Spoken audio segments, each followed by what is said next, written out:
right, hi everybody. It's good to see you all again. The title is provocative. I've given this talk before, and I'm sure we'll talk about it in the question and answer period, where people say, I don't have any compassion for perpetrators. But I think it's an important topic to discuss. And I come to this topic because I'm the director of a lab at UCSD called HEAL, the Human Experience and Awareness Lab. And some of you have known me for many years, so you know that the focus of my research has changed over the years. Yes, Jim, I'm trained as a neuroscientist. I know how the brain works. But in the last 5 or 6 years, I've really changed my focus, my research focus, to studying the human condition and why humans suffer so much and what we can do about it as scientists and people of the world to alleviate some of the suffering. And obviously, one way humans suffer is at the hands of another human, even if that other human didn't mean to hurt somebody. It's the most common thing in the world. It's almost hard to get through the day without somebody hurting you, either a little bit because they said something that bruised your ego, or they actually actively said something to you that, I don't like the way you are. It's the way we are. There's 7.7 billion people on this planet, all trying to interact and cooperate and get along, and it's not easy. I'm always looking for sources of inspiration. I pull from anything I can.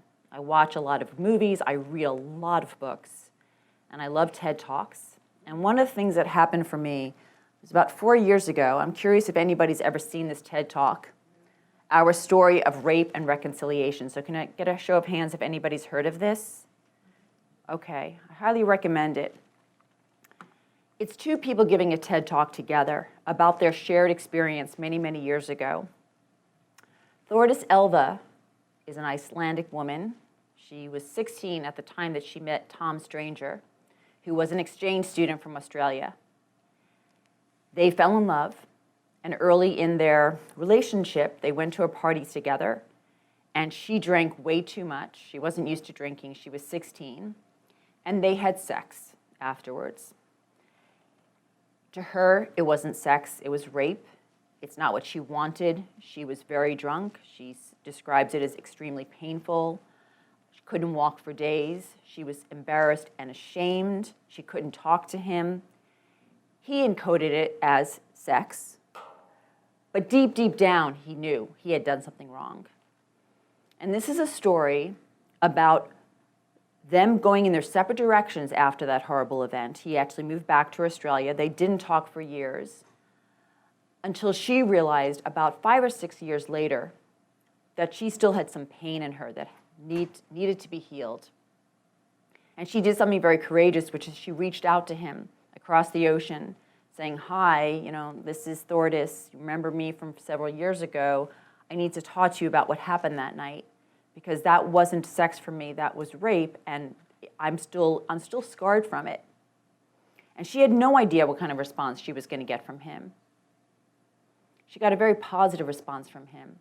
He said, I know, this has been killing me for years. I've pushed it down so far, and I need to talk to you as well, because I need to heal. And this turned into several email correspondences that lasted actually for years. They were trying to work it out over email until at some point she said, I need to see you. We need to meet somewhere and really reconcile. Yes, the word reconcile. And so they chose, interestingly, Cape Town in South Africa. She came from Iceland, he came from Australia. And they chose this area because they saw it as a place of hope for reconciliation, an area that represents hope for reconciliation. And I'll come back to that theme of South Africa in a few slides. Anyway, that week that they spent in Cape Town was beautiful and painful. But they healed together from that experience. And then they wrote a book together and they went on a talk circuit, giving a TED Talk about this. Their story is part of a burgeoning field right now, and I don't know how many of you follow the story of restorative justice. But people are talking about it as an alternative, or at least an addition to retributive justice. So our criminal justice system is about punishment. And people have been talking about this for years. This is not a new topic. Like, is the criminal justice system working? Does it work to really put somebody in jail and punish them? Do they actually, what does it do? Who benefits from that? And the thing about restorative justice is that it lets the victim tell his or her or his story to the perpetrator while recognizing the humanity of the perpetrator. So I just want to get a show of hands. Who knows that there have been certain countries, especially New Zealand, that has been very progressive about trying restorative justice in their criminal system? Okay, so if you don't know about this, and this is something that my lab studies, by the way, is restorative justice, is the victim, there's always a said victim and offender, or victim and perpetrator. And the victim is given a chance to tell her story in front of the perpetrator, to say, this is how what happened affected me.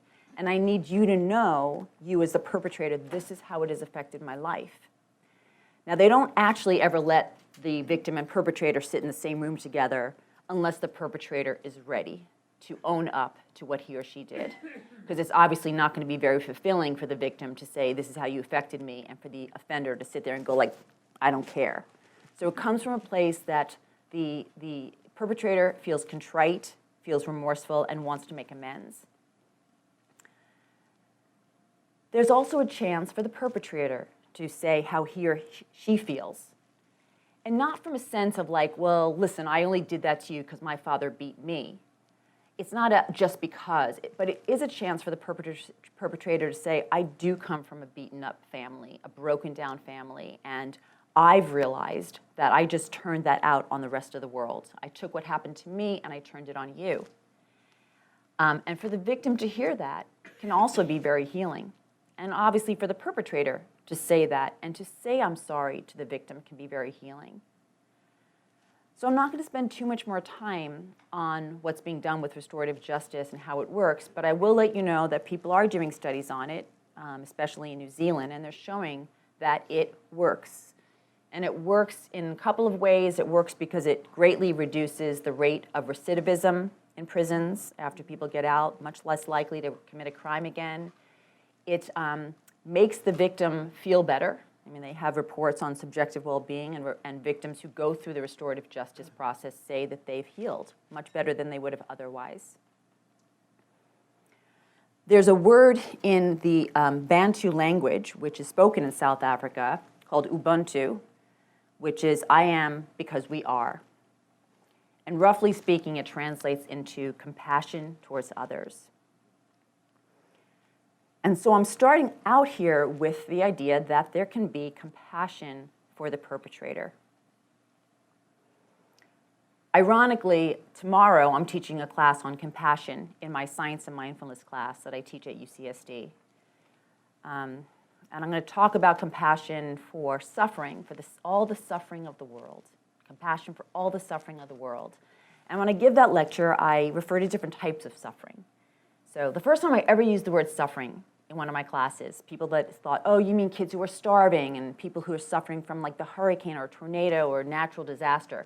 And I say, absolutely, part of human suffering comes from nature, from illness and disease and natural disasters like hurricanes and tornadoes and so forth. Another type of human suffering comes from ourselves, the way we cause our own suffering. And I've talked to you about that before when I've talked to you about my Principles of Clarity workshop that I teach at UCSD and around the world, where most of the focus is on how to get a handle on the suffering that you cause yourself. The stories that we tell ourselves that create suffering around the pain. Pain is natural, but pain comes and goes like the weather. The suffering is the story that we tell around the pain. So we cause a lot of our own pain. And then, of course, the third way that human suffering is at the hands of another human. And so, yes, we have compassion for the victim who has suffered at the hands of another. But what about compassion for the perpetrator? So in my course tomorrow, I'm going to put up this quote that I like. It's from the Vietnamese monk named Thich Nhat Hanh, if you don't know of him. And this is what he writes. He says, when another person makes you suffer, It is because he suffers deeply within himself, and his suffering is spilling over. He does not need punishment, he needs love. That's the message he is sending.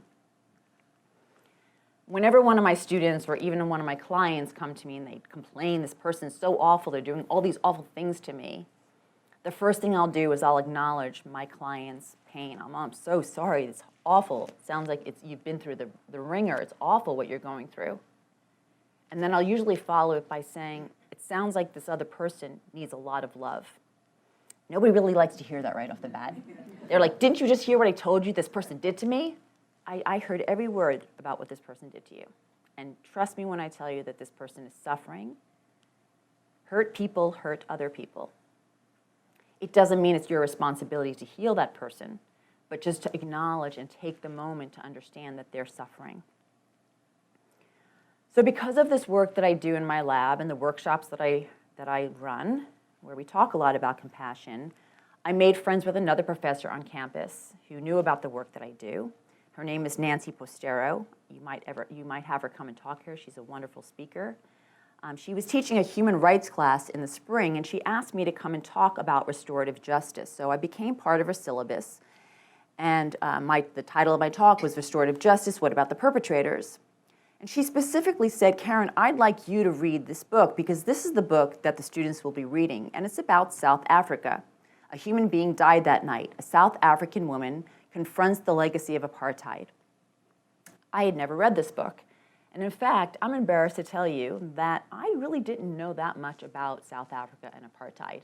You know, as much as I think I'm worldly wise, I was sort of shocked once I started diving deep into South Africa, how little I knew.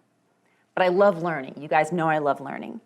And so I got this real bee in my bonnet over like a 2-month period, and I got very interested in the question of how does society heal after a gross human rights violation. I was mostly focusing on South Africa. How did South Africa heal after apartheid ended in 1994? But you can probably guess I got very interested in Rwanda. After their Holocaust ended in 1994, I got very interested in Germany after the Holocaust ended in 1945. And I couldn't stop there. I got really interested in USA and slavery and where we've gone after slavery ended.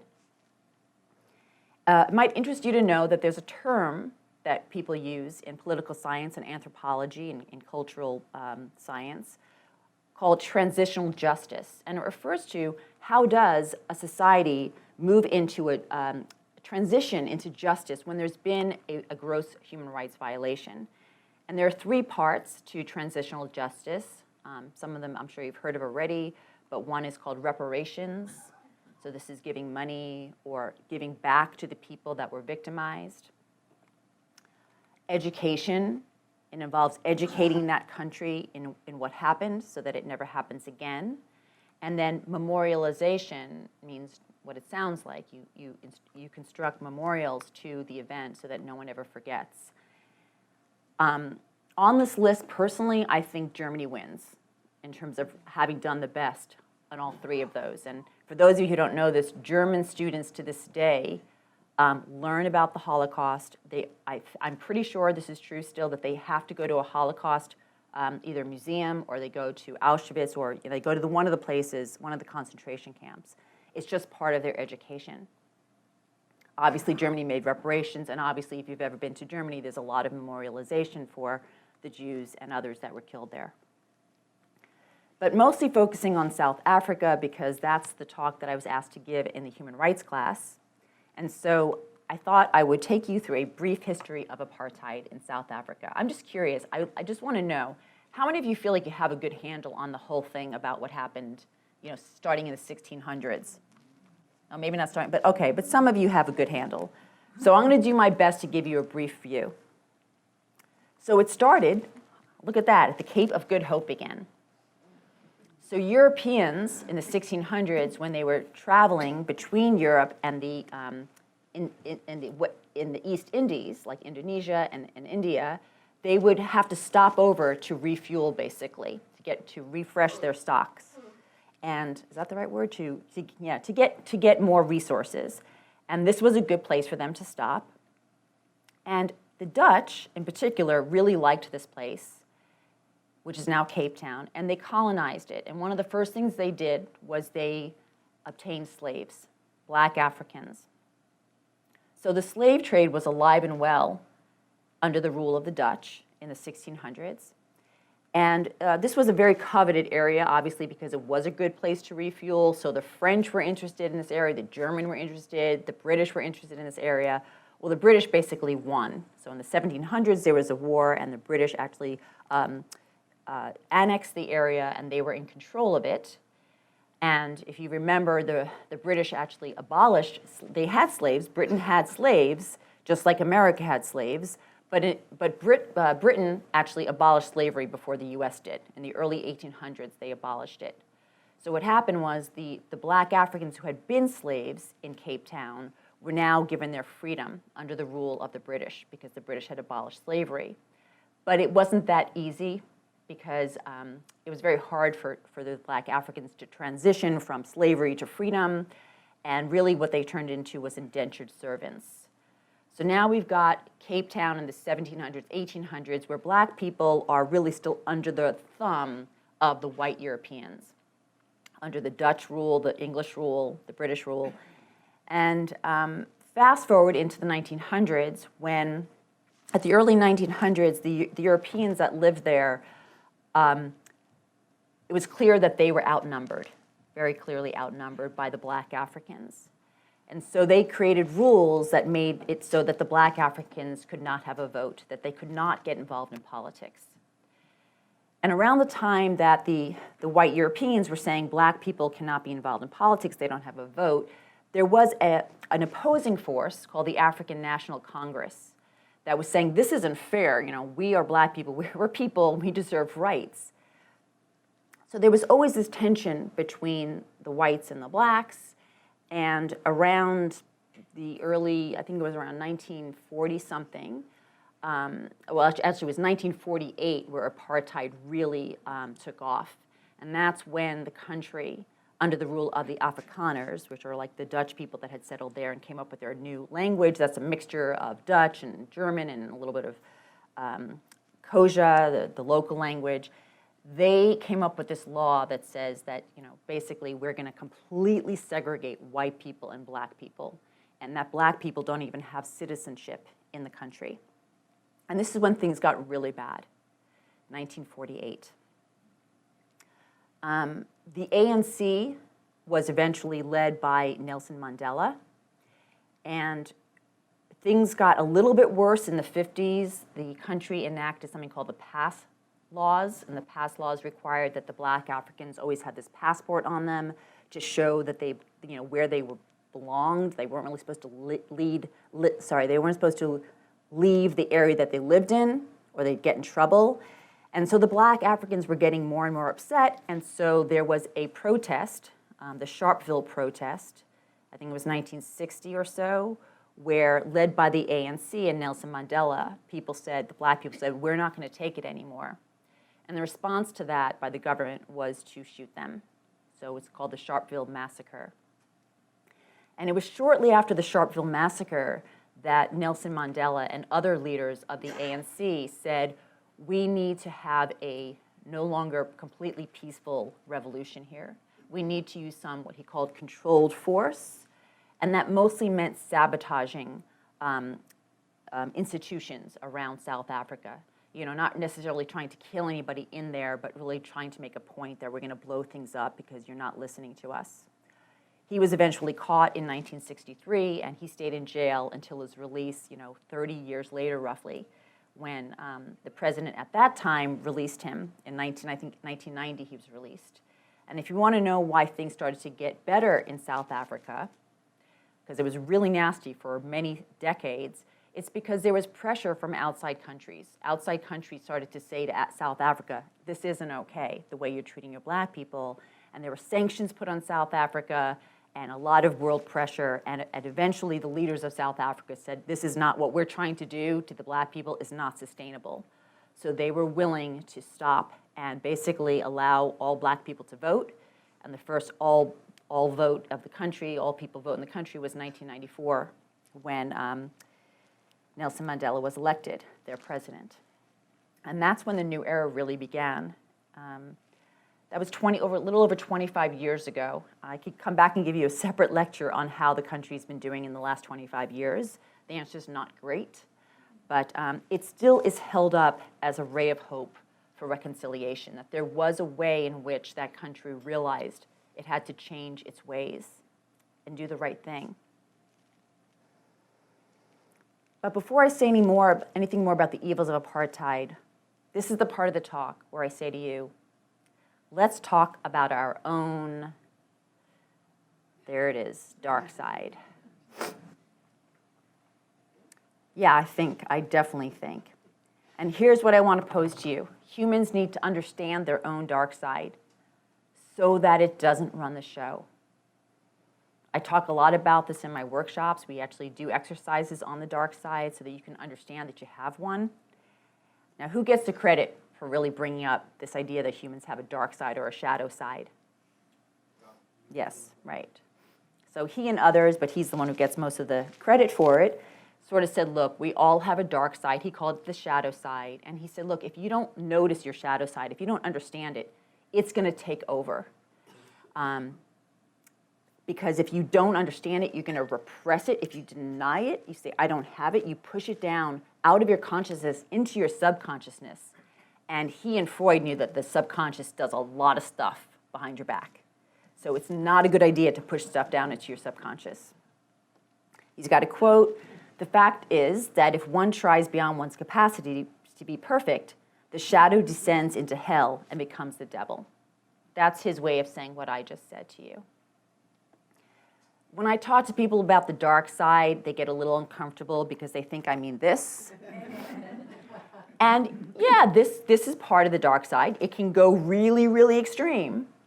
But really what I'm talking about is that everyday dark side. And I like to put up a picture. I use a different picture different times. But this is me just saying, look, you're trying to get on a train. What do? You mostly hope, even if you're not the person who pushes, even if you're the person like, oh, I don't push anybody, you still sort of secretly hoping that you can get on the train first because you want the best seat. I mean, we do this all the time. You know, we've learned to be civilized. I can give a lecture on teaching children how to not do this. But our natural instinct is to look out for number one. I mean, we are part animal, after all. And to deny that we're part animal is to not see the truth of who we are. And Freud talked a lot about this. He called it our creatureliness, to exemplify the fact that we are creatures. To say, look, we are part creatures and we want the food first. If a plate of food goes down and you're all hungry, you will all secretly hope that you can get to the table first. You will. Now, you won't do that because you've been socialized to know that that would be not okay.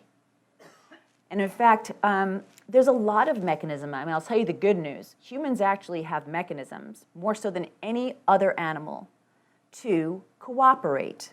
There are mechanisms in us, and it's actually partly driven by oxytocin. I give a lecture on that too in my science and mindfulness class. We do know that it's actually beneficial to cooperate. And Freud even talked about that in an article that he wrote, an essay that he wrote called Civilization, one of his last essays, where he's like, look, it probably is best for all of us to survive if we cooperate and we don't grab at the food first. So again, we also have mechanisms that tell us we should work together and not put ourselves first. If you're getting uncomfortable, I just want to say, don't worry about it. Listen, we all have a dark side. And I'm going to be a scientist now and tell you that science proves it. There's really, really pioneering studies that were done in the 20th century that shows that we all have a dark side. So what study do you think I'm talking about? Stanford and Milgram? Yes, exactly. So I'll do Milgram first. So who, just again, raise your hand if you know about the studies that were done by Milgram in the 1960s, okay? So to give this some context, after World War II, and there was the Nuremberg trials, and we all know Adolf Eichmann, I'll mention him later, one of the officers that really orchestrated the Holocaust along with Hitler. Many people, including Adolf Eichmann, basically said, I was just following orders. Like, I'm not really a bad person. I was following orders. That's what I was told to do. I'm in the military. I'm an officer. So Milgram, the psychologist, comes around. He says, you know, is it really true that just a regular nice person can do something atrocious simply because somebody said, look, you're an officer, you need to do this, I'm telling you to do it? Would you just follow orders, even if they're awful? So here's how the study worked. So you've got the experimenter, who's actually a real experimenter, might have been Milgram himself. And then you have this person who looks like they're a subject, but they're not. So a confederate in psychology means somebody who looks like they're another participant in the study, but they're not. They're playing a game. They're pretending to be a subject when they're not. So this confederate acts like he's going to be a learner in a study, in a learning task that's going to be taught to him by the actual subject who is put in the role of teacher. So this unknowing subject comes in and is told, hi, here's another subject. You're going to be the teacher and you're going to be the learner. And the way this is going to work, so now if you're the teacher, you're the actual subject in my study. So I say to you, okay, so here's the way it's going to work. I'm looking at you. You're the teacher. And Jim is going to be the learner. Now what we're going to do is we're interested in how people learn and what kind of feedback helps them learn. So what I'm going to do is I'm going to put Jim in a different room where you can't see him, but you're going to give him a list of pairs of words like dog, car, cat, piano, song, shoe, just pairs of words. And we're going to expect for him to remember those pairings. And then to test how well he learned, what we're going to do is you're going to read out one of the two words in the pair, and he on the other side of this wall, where you can hear each other but not see each other, he'll say the answer. So it'll work like this. You'll say cat, and he'll have to say piano, because that's the right answer, because that's what you taught him. Well, if he gets it wrong, if instead of saying piano, he says doctor, you're going to give him a shock. And the thing is, as this is being explained to you, we're actually setting up Jim with this this machine that's going to give him an electric shock. So you believe me, because we're setting him up. We put him in the other room together. We see that he's sitting there. And in fact, I even let you feel what the shock is like as the teacher, so you believe me. I give you like a 15 millivolt shock, and you feel like, oh, wow, okay, that really is a shock. So you really believe that Jim sitting in this other room has this machine attached to him that's going to shock him every time he gets the answer wrong. Because see, I'm a scientist, and I'm just curious if feedback's going to help Jim get better on the task. You know, a little feedback, giving him a bizz when he gets it wrong. Let's see if it makes him get better, faster. So you believe me, and the thing is that you're the one who's going to have to give him the shock every time he gets something wrong. Not me. I'm the experimenter. I'd like you to, because you're the one teaching him. So when he gets it wrong, I just want you to go like this, bzz, and he's going to get a shock. And the thing is, if he gets it wrong again, we're going to give him a shock again, but we're going to turn up the voltage. Now we're starting at about 15 millivolts, but this machine can shock Jim up to about 400 millivolts. Hopefully we won't get there, but I just want you to know that's what this machine goes up to. Do you understand the instructions? And you say yes, and Jim goes in the other room. Now, of course, Jim is not really at that point attached to the machine. You just think he is. And what Milgram did is he actually did recordings. He really standardized this. I love methodology that's very clean. He had people scream he had you, let's say, scream at different levels into an audio tape machine. So that we had levels of scream that went from like to ah to ah, to ah. So we had these levels, and they were connected to the number of millivolts that she would push to shock you. So it was very standardized. And you probably all know the way the study goes. So now you don't see Jim, he's in the other room, but you can hear him, and I'm the experimenter, and when he gets the first one wrong, I say, please shock him, and you do it. And when he gets the second one wrong, we turn up the voltage, and you shock him, and you do it. The question is, how far are you going to go? Because Milgram wanted to answer the question, do people just follow orders. I'm sitting here as the experimenter with a lab coat on. I'm telling you this is important that you do this for the study. We're trying to understand how the effects of feedback improve learning. Please go ahead and continue to shock him. First of all, this is another little interesting factoid if you don't know this about the Milgram studies. They polled people. So they would take an audience like this, and they'd say, raise your hand.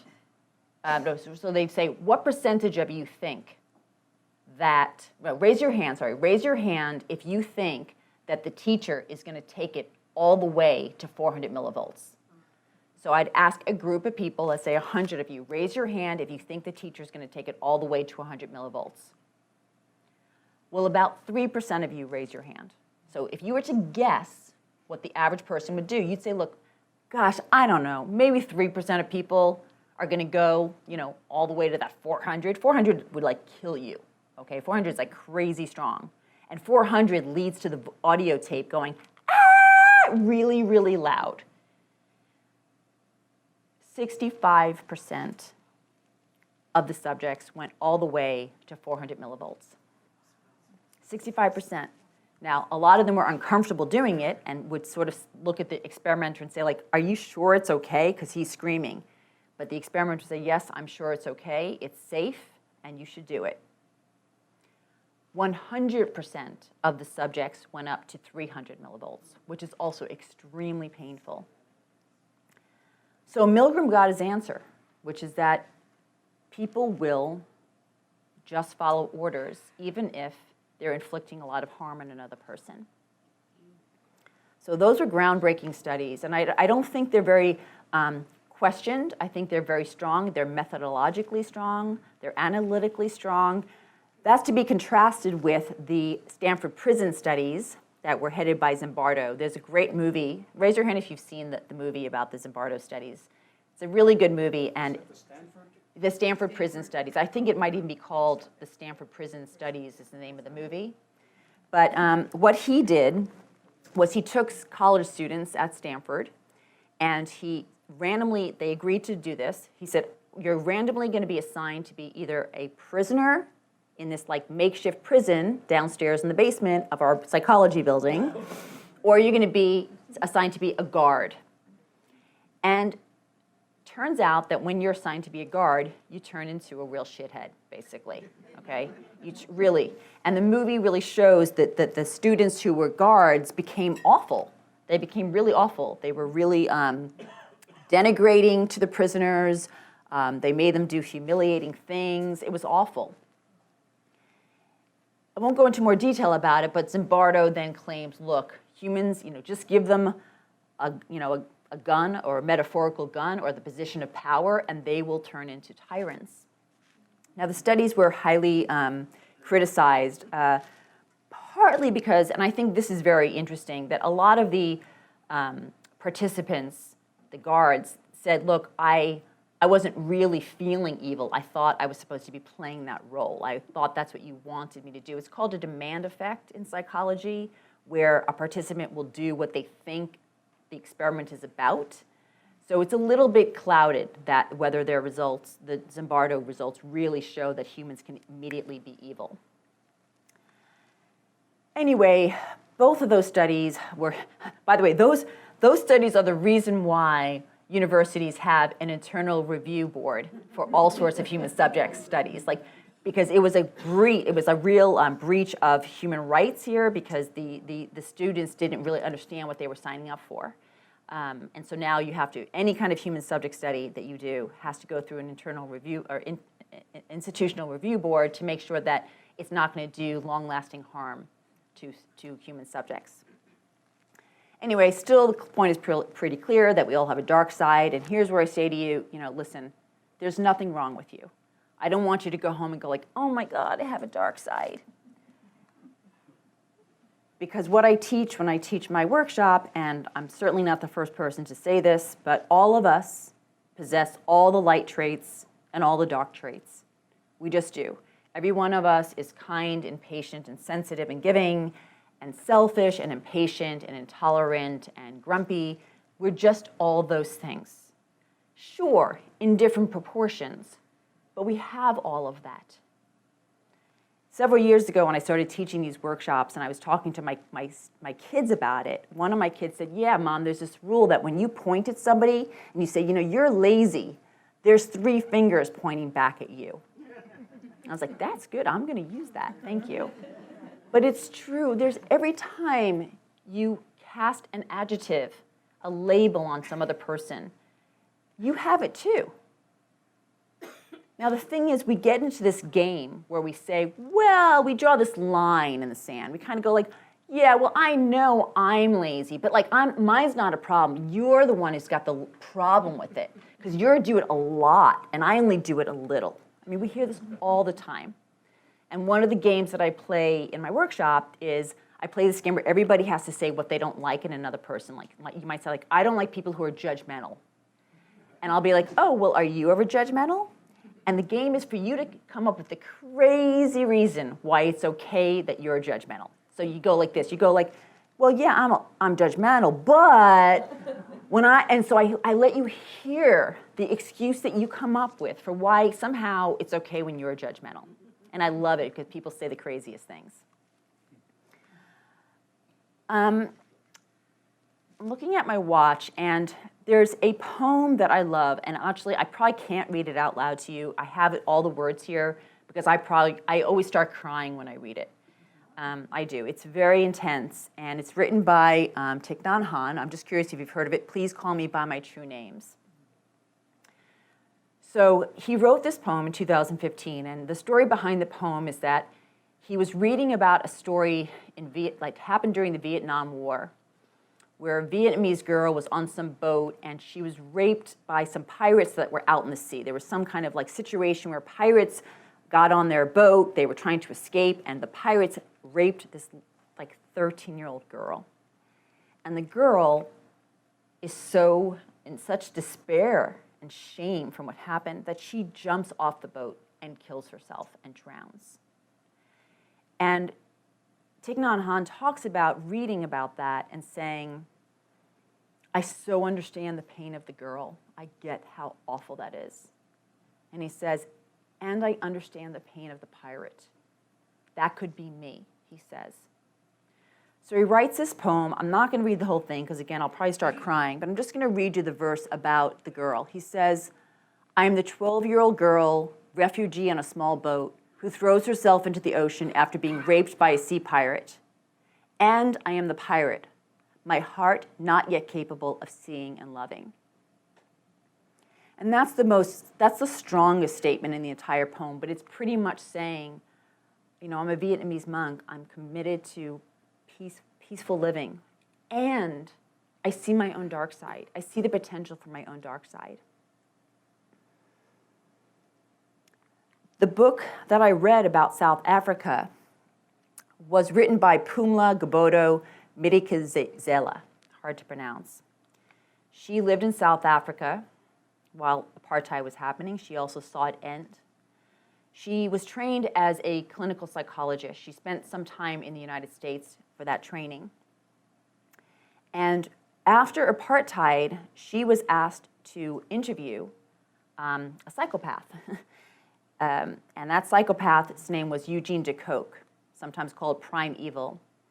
He was the head of the Secret Service during apartheid, that when the ANC started their sort of forceful pushback against apartheid, he and his officers were told by the government to make it go away.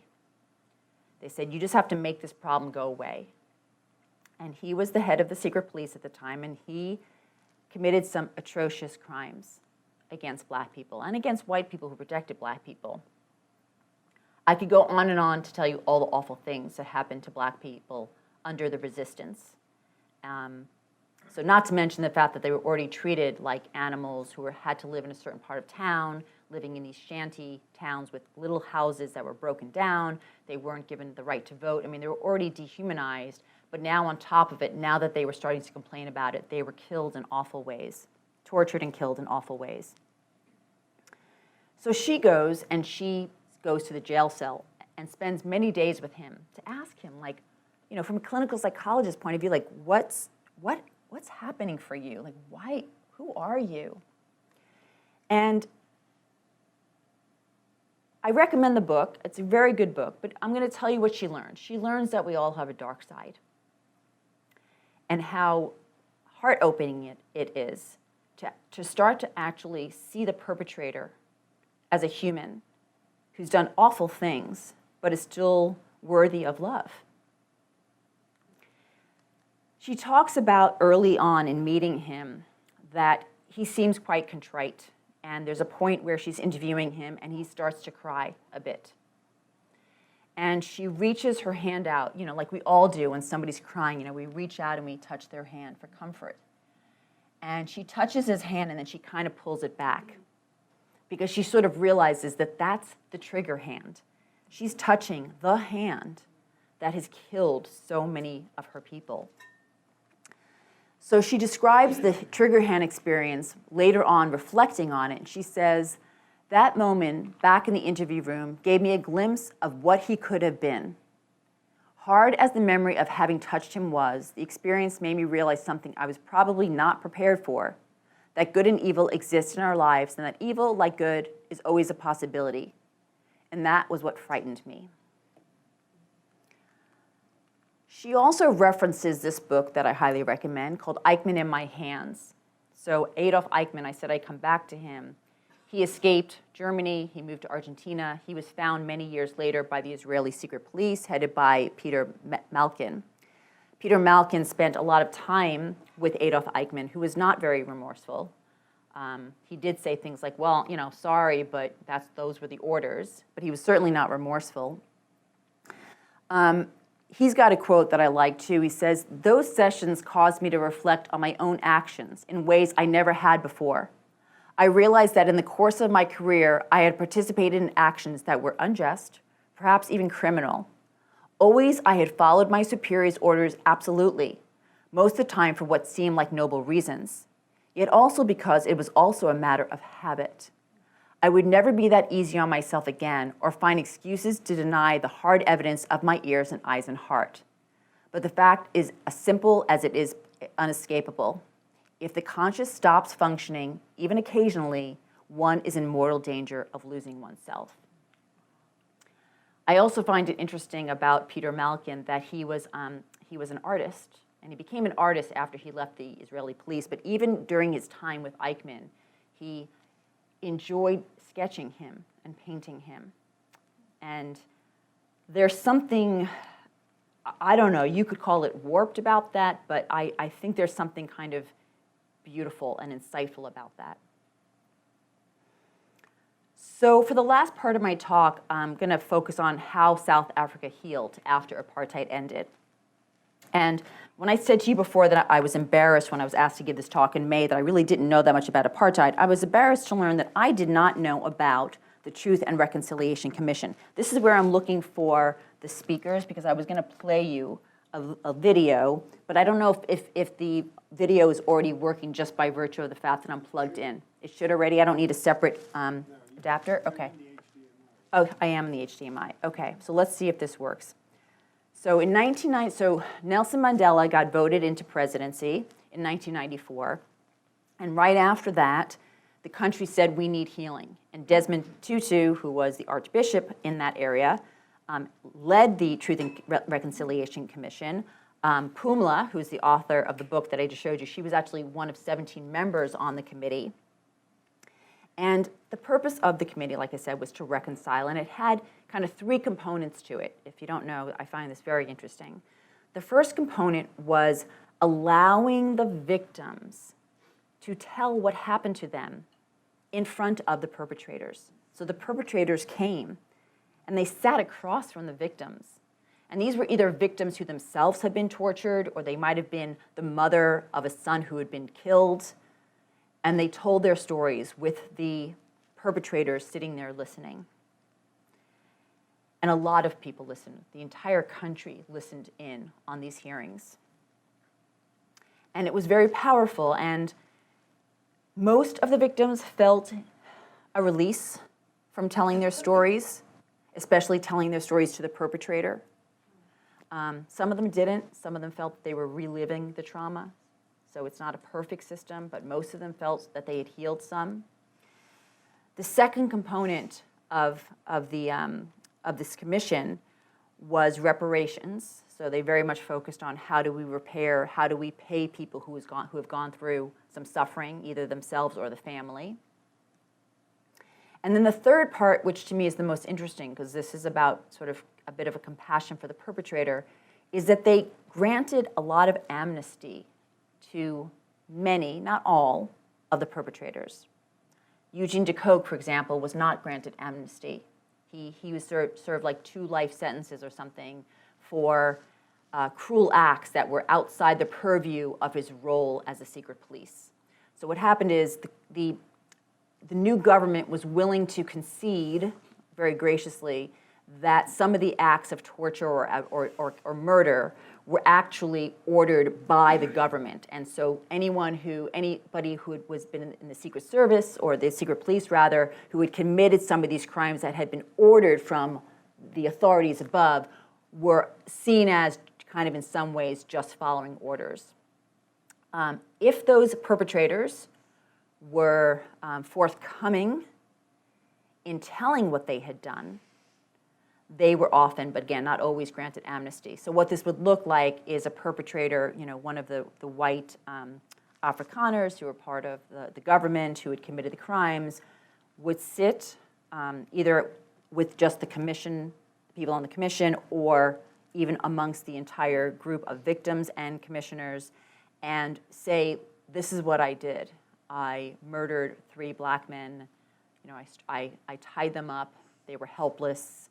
And I actually shot them in the head, and then I dumped their body in the river. And there is some release that the perpetrator feels in admitting this horrible thing that they did. But I think even more important than the release that the perpetrator gets by confessing to the awful thing that they did, the family of the victims got some closure, because many members of the family of the victims didn't know what happened to their loved ones. They just disappeared one day. And it was very hard for them to not know what happened. So in some ways they were told, like, the body is buried over here. A lot of them exhumed the bodies and had a proper burial. But it was made very clear to the perpetrators that they weren't going to be released. They would not be granted amnesty unless they were fully forthcoming in what they had done and where bodies were. So I started out this whole lecture talking about my interest in restorative justice, and I think, and I put a question mark here because there's other possible examples in society, possibly even including Argentina, which had gone through its own kind of version of a Holocaust before this, but really to me, this Truth and Reconciliation Commission is the first example of restorative justice in history, and that's what makes it monumental, in my opinion. I'm going to try to show you this video. It's not very long. This is Desmond Tutu talking about the commission, and there's the word that I mentioned before. I'm going to bring it up now. He says it, Ubuntu, which is humanity or compassion towards others. Okay. I would want to stress still the fact that it was justice, not retributive justice, but restorative justice. We were looking more to heal than to punish the perpetrator. We were looking for a way of dealing with the offenses and the violations in such a way that we were not more disruptive, that we were actually using the principles of Ubuntu, which speaks about how our humanity is one that is caught up in one another's. For instance, that it was through the amnesty process that we were able to, you spoke about truth, we got the truth about people who had been abducted, killed, and buried secretly. We would not have easily come by that truth. It enabled us to exhume the remains of many people who had disappeared mysteriously. And that enabled their loved ones to experience the so-called closure. I'm going to show you another video. As the process gained momentum, victims sometimes came face to face with perpetrators and the grim reality of what they did. Few remained untouched as the floodgates of emotion were wedged open. It is 25 years now, and that I will not forget what happened. I ask the Almighty that I will not forget what happened and that I need to know. I remember pain of a scale that I didn't think a human being could ever experience. So I would just crawl into the toilet and drink from the toilet sink.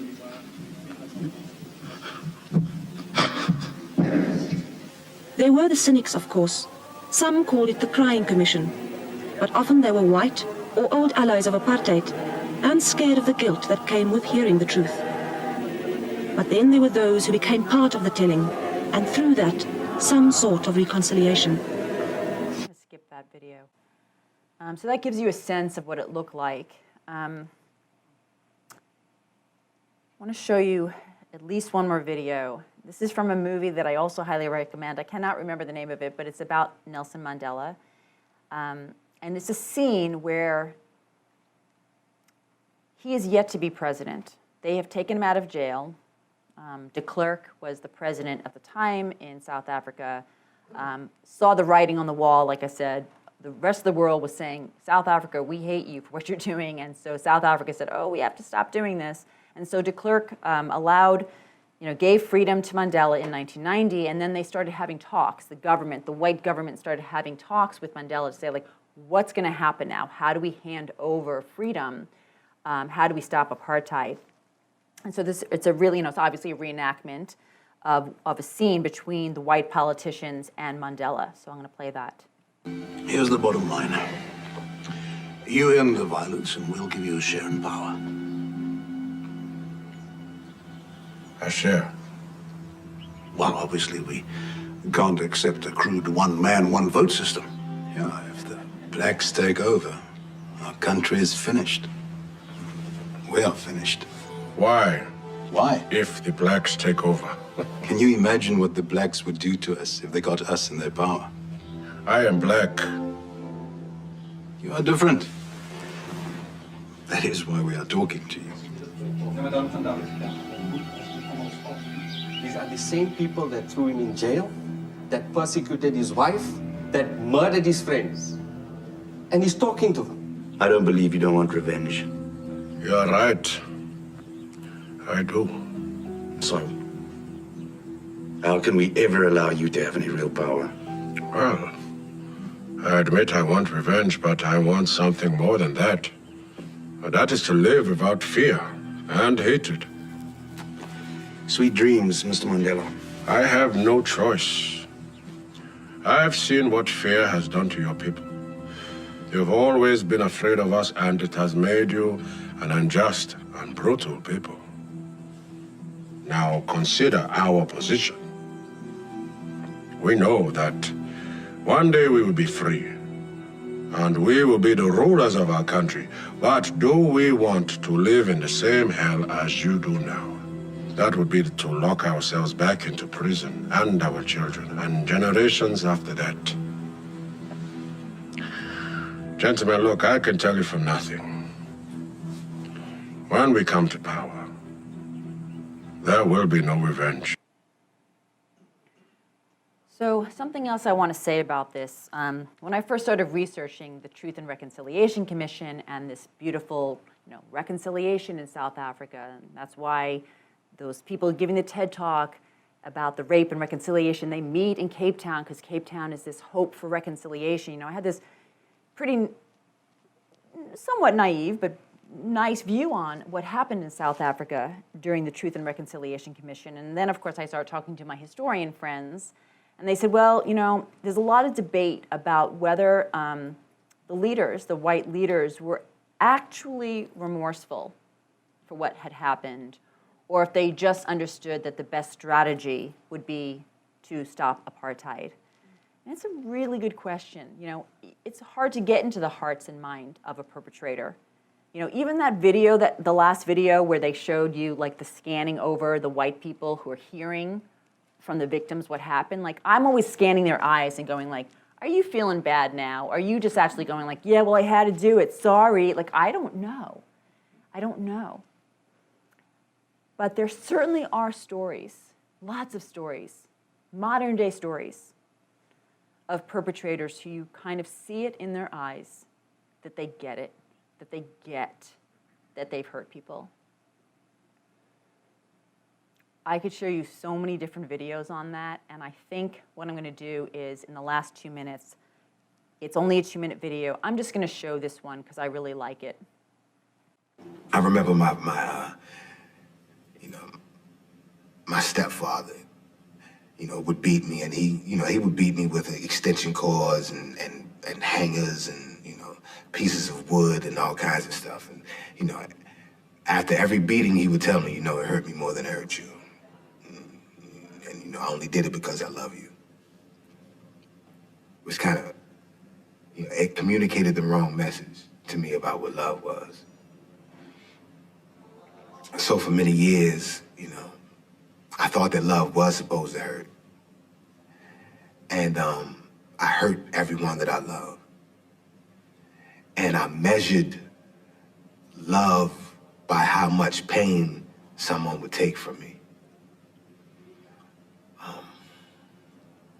And it wasn't until I came to prison in an environment that is devoid of love that I began to have some sort of understanding about what it actually was and was not. And I met someone,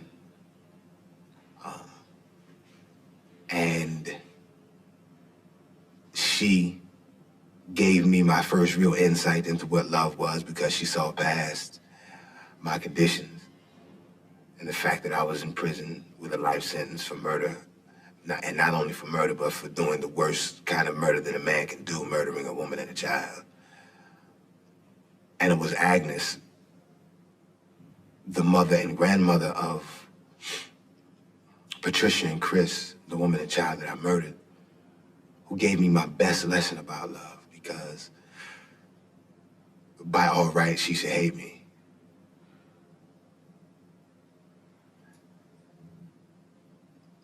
But she didn't. And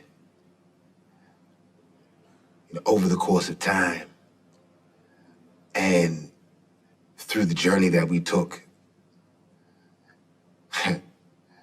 that's been pretty amazing. She gave me love, and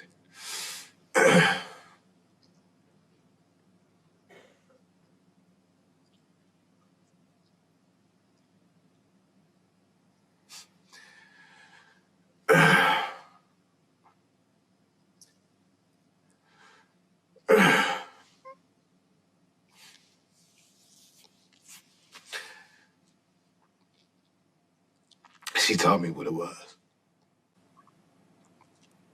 So there's lots of stories like this. Even after South Africa, there's stories of people who bonded because they came together through the crime that one person had committed against another person's family. And I'm not gonna show you this video, but you all know the movie Dead Man Walking, and it has the same kind of theme. And so I'm gonna end there with just saying, look, things that we can talk about in the question and answer. We can talk about evil, whether it's nature versus nurture. How do people justify their evil deeds? Contrition, is it strategic or is it heartfelt? Who's responsible for the gross human rights violations? There's some really interesting differences politically between what happened in South Africa versus the Nazis. And then we can play that game if you want about, are we really that different? So I'll end there and say thank you so much.